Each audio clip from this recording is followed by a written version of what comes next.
Okay, today on this episode, I have someone here who's dealt with chronic pain and is a strong advocate for healthcare. Today on the show, I have Miss Barby Ingle. Welcome to the show, Barbie. How are you? Hi, Marsha. Thank you so much. I'm glad to be here. And it's a rainy day in Arizona, so those don't come too often. But today it happens to be raining and gloomy out. So I'm trying to be the positive, cheerful sunshine, despite what Yes, am challenged yes, with health wise. right. Yeah, we had some heavy rains recently too, which affected my recording. It was the rain was messing up the internet, but I Yep. got through it. So Good. got through it. So first, tell me, how did you get started on becoming a health advocate? Share with I us that story. I will tell you that story. It's been quite a few years since I got started. It's been about 20 years. In 2002, I developed a rare chronic pain disorder called reflex sympathetic dystrophy. And I started down this journey. I thought because I had gone through endometriosis years before that, that I had conquered the world and I knew all about health and all the things that could come with it. And little did I know that this big boulder was going to be placed in front of me and I had to find a way through it. And I started searching for providers that could help me, that could get me a proper diagnosis. I went through mistreatment, overtreatment, undertreatment in the healthcare system. And um, in 2005, I finally got a proper diagnosis. So in that 3-year span, I went to 43 providers, and the 43rd provider actually was the one who looked at the whole picture, looked at what was going on with me, and figured it out. Wow. And so it was a long journey to being able to use my own voice and talk about what I was going through and have the right adjectives, which is really important when it comes to getting the proper health care. And I didn't have that. And when I finally got it, my family said in 2006, our family would do a Christmas project each year. So at Thanksgiving dinner, we would decide, let's help the homeless, or let's go serve food at a homeless shelter. Let's go to a nursing home and sit with people who don't have a lot of family.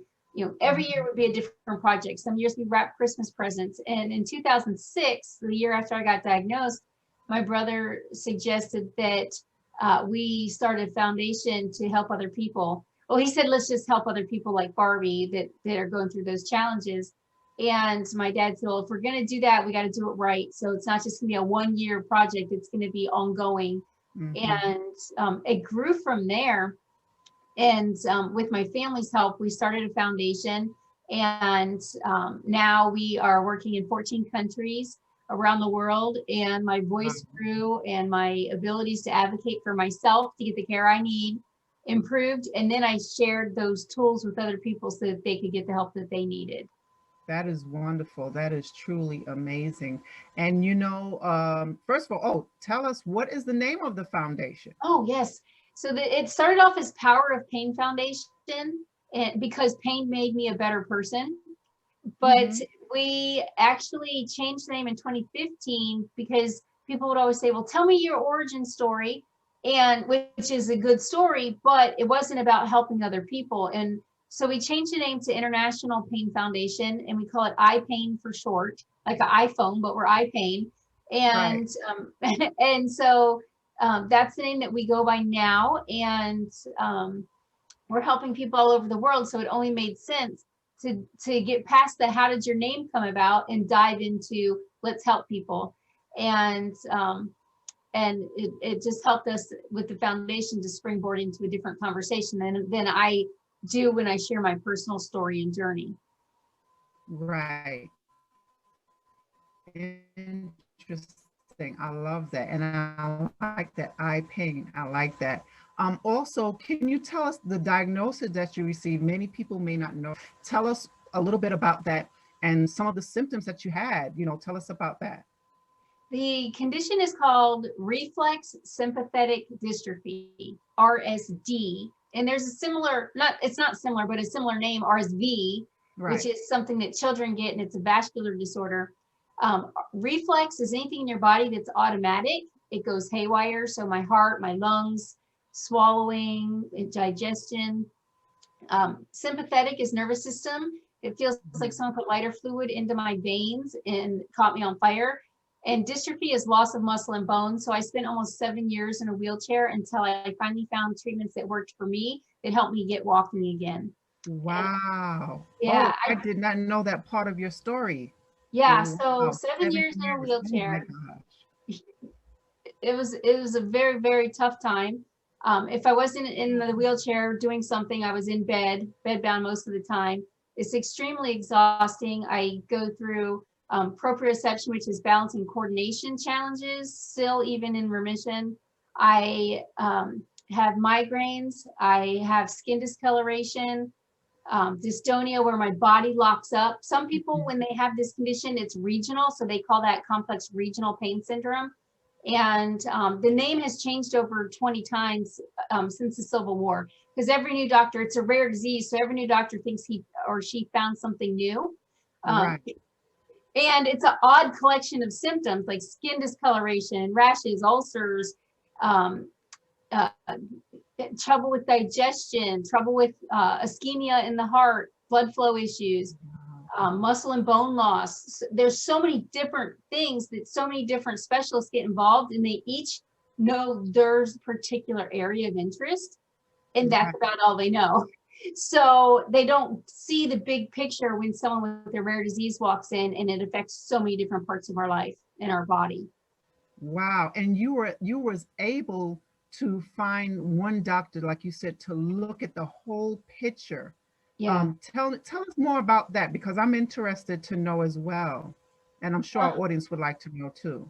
It was actually a doctor, a neurologist had suggested that I go to a plastic surgeon. He told me my boobs were too big and I needed to have them reduced so that I could feel better. He thought having my breasts removed or reduced would help all the other symptoms. So I went to a plastic surgeon, and she said, I don't know what's wrong with you, but it has nothing to do with your boob size. And I suggest you go see this pain doctor. He's an anesthesiologist. And so like one doctor would send me to the next because they would try something with me and it would make me worse or it wouldn't help. And they would say, I don't know what to do anymore. So they would send me to the next. So the plastic surgeon sends me to this pain doctor. And he was the anesthesiologist by trade, and he had heard of this disease, but he was the first one that said, can you send me a copy of all your records before you come see me? I said, okay, that's 3 binders that are 3 inches thick, so 9 inches of medical records. You want all of that? And he said, yes, I want everything you have. If you have films, if you can get them on disc, whatever you need to do, send me everything. So we got him all of my records, and then he said, all right, go ahead and make an appointment. And I made an appointment, and he said, I think I know what's wrong with you. And I said, well, so did the last 42 doctors. Oh my gosh. And one of those doctors that didn't know what he was doing is like, you are going to die if you don't have your rib removed. And I was like, oh no. So I ran and got my rib removed. And oh my goodness, had complications from that. Well, this doctor said, I think I know what it is, but before I want to do anything, I want you to be okay with the testing. So this is what I want to do. And it's called a stellate ganglion block. We're going to go through your neck to your spine and put some chemicals in there. And if it helps, then it's a nerve bundle right on your spine. It's called ganglion nerve bundle. And if it helps, you'll be able to straighten your arm and move it around. And, maybe this test will give you a few hours of help. Maybe it'll give you a few days or weeks of help. We will see. And I said, well, you're right. I want to go home and study this, become my own best advocate. Finally, I'm able to speak up. Prior to that, I would go into doctors' offices and I would say, help me. I would be crying. They would work on my mental state before they would even check my body out to see what was going on. And I wasn't getting the help I needed. This doctor actually was like, no, let's describe the pain. Is it burning, fire, shooting, stabbing, cutting, searing? Like, what is it? Describe it in adjectives. And that is when I learned, oh, adjectives matter in different types of pain. need different descriptors so that they know which types of treatments to use. Yes. I didn't know that until that day. Right. I went home, Wow. studied it for a week, and then made an appointment, went back in, and they did the procedure, and turned out that's exactly what he thought I had is what I had, RSD. And we had a starting point of treatment, although he didn't offer the treatment that actually got me into remission. And he didn't discourage me from going to get it, but he didn't totally support it. But he didn't tell me he didn't support it until after he saw how much it helped me. And then he said, wow, I'm in shock. I did not know, but it actually ended up flying to Pennsylvania for that treatment. I went into ICU for 7 days, went under anesthesia for 7 days, and came back walking. 7 days later, I walked out of the hospital very slowly and teeter-totter. Oh, wow. Oh my God. Wait, so what was this treatment? The treatment is an IV infusion, similar to chemotherapy, but different medications that work on the spine and brain to lower neuroinflammation. And that's what, basically with RSD, it comes down to, it's in our blood and it attacks our body. So it sends chemicals into our body, it starts attacking it. So that's why you have the skin color changes and the dystonia and your body not working and properly functioning and the lack of blood flow into your extremities, because it's attacking our spine and brain. Well, the medication specifically targets the spine and brain, and it's kind of like rebooting a computer. It's the best way to describe it. Like your computer has a virus, my blood has a virus. And when you shut your computer down and you bring it back up, sometimes you can get that virus to subside and your computer works for a little while. And that's how I live my life. I work in between infusion therapies. What I get now is called boosters. So instead of 7 days inpatient at the hospital, now I get boosters that are 2 days, and I get to come home in between. And so I spend the day there getting infusions, come home that night. My husband takes me back in the morning, and I do it all over again. And for those 2 days plus 2 following days, it's an anesthetic. So I am out of it for 4 days. It's just blank memories for those 4 days, but they give me life.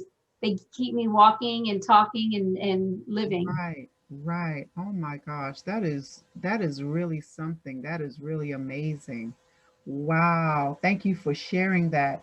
Also, what I wanted to find out from, and it makes me think, because when I speak to other people who's been to the hospital or been to, for treatment for whatever it is, a lot of times what I hear most common is that doctors, that they just want to tell you things, and nothing against doctors, right?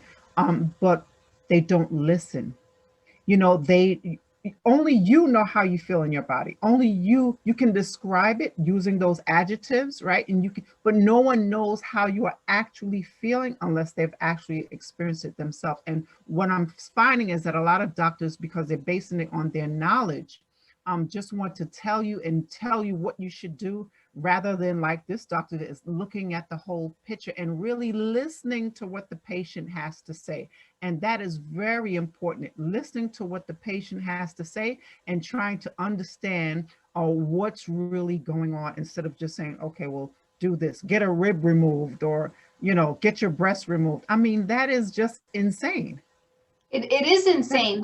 What I went through, nobody should have to go through. And because it's a rare disease and doctors don't study it, exactly what you just said, they don't have the knowledge. And sometimes they take on so many patients to pay back their medical schooling bills and that type of thing. They don't have the time to learn about new diseases, to go down a path with you, to find what will work or what will help. They give you what they know. And if it doesn't work, they got other patients lined up out the door looking for what they have to offer. You as a patient, you have rights. I didn't know that. I thought whatever the doctor says who's in front of me is what I'm supposed to do. That's right.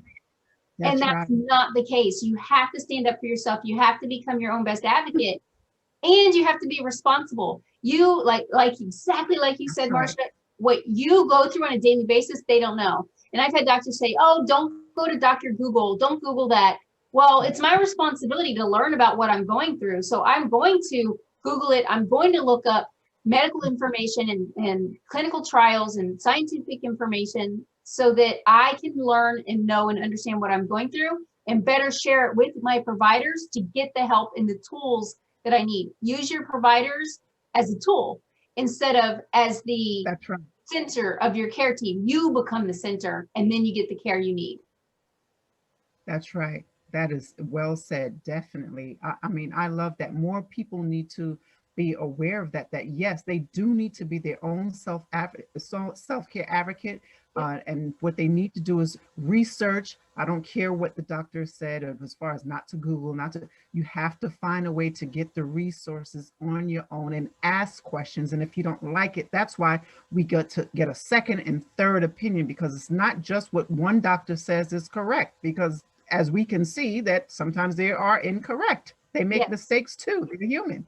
Absolutely. And sometimes the second opinion can tell you that your first doctor was the best doctor you should have been with. You know, that's where you should have been. But until you research, until you know, until you're comfortable, that the doctor who told me I was going to die if I didn't have my rib out, I just full on believed him, and it affected my whole being, mind, body, and spirit.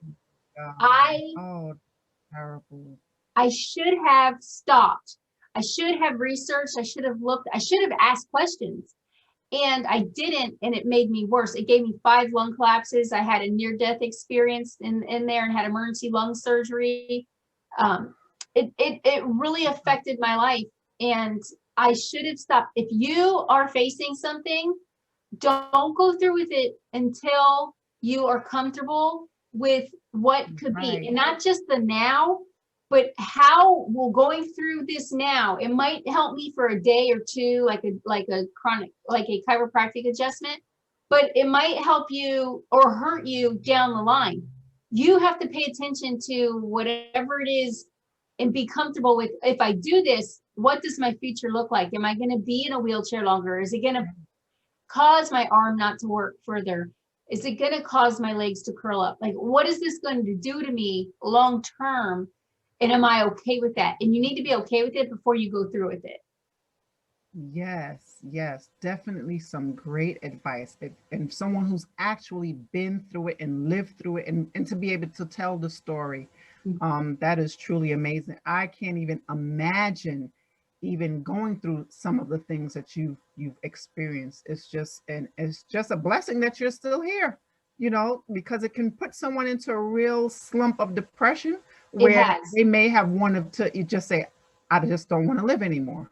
Yep. You know, and I have lost many friends to suicide, and in the beginning, it's against my religion, and I didn't understand like why they're going through what they're going through, and everybody's pain journey is different, and so I was like, how could they commit suicide? I lost so many friends that it came to a point where I said, look, they might need to just go be with Jesus sooner. And I feel like this is my purpose on earth, to share my story, to help other people through the challenges that they're facing, and that I won't connect with everybody. No human will, but human connection is ultimately what matters.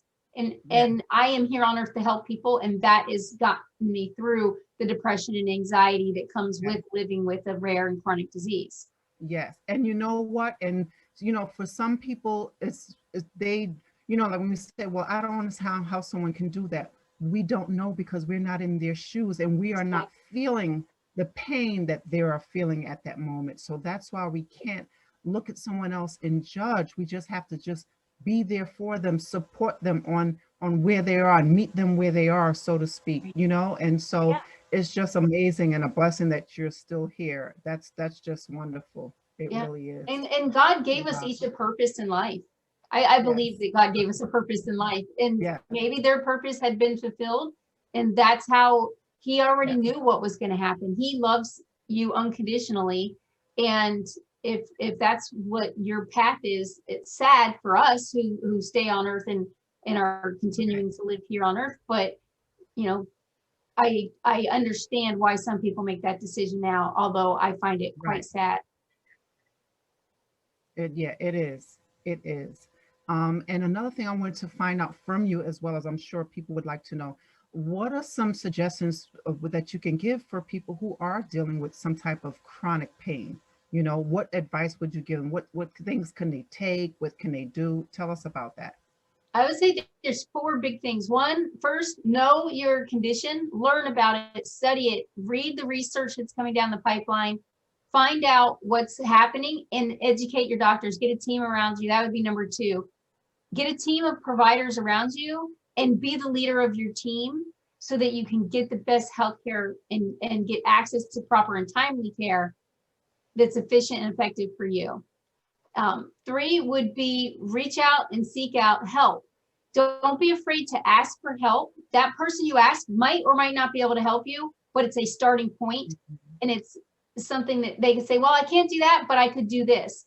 And when you need help, seek it out. When you can do something on your own, do it on your own, but know and find your limitations and borders and know where you can push yourself, where you need to ask for help.